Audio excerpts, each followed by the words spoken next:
game, like for example, the used input device or the main character of your game. And these attributes, they lead to desired consequences or benefits for the player. These consequences relate both to the game itself as to the judgment of the child. These consequences could be, for example, that it's a funny game, it makes you laugh, or the game allows social interaction with your friends. These consequences, in turn, relate to self-relevant values. And with that we mean stable beliefs or cognitions within the player. So, for example, like most children, they like to win. These hierarchical representations are called means and chains or ladders, and they can be unveiled through a laddering interview. And now I'm going to give you an example of such an interview. Wat vond je zo leuk dat je die robot mocht maken? Omdat die aanvis nogal raar waren. En dat vond je leuk, rare aanvis? Waarom? Omdat dat zo wel een beetje grappig was. En dat leek zo op een kraan. Okay.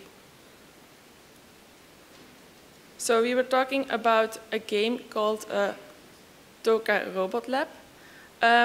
And when we asked the child why she liked that game, she started typically by saying some attributes of the game. For example, in this case, his arms were a little bit crazy, and later she explained it by it looked like a grain.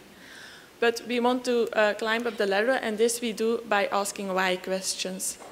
When we asked her to explain this, she said it was a bit funny, it made her laugh, so this is a consequence. Now, in this case, the child couldn't reach the value level, but that's okay, because for preschoolers, this is very hard.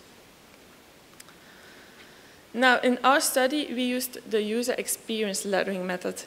Besides this laddering interview phase, it also entails a product interaction phase, a preference ranking phase, and a data analysis phase.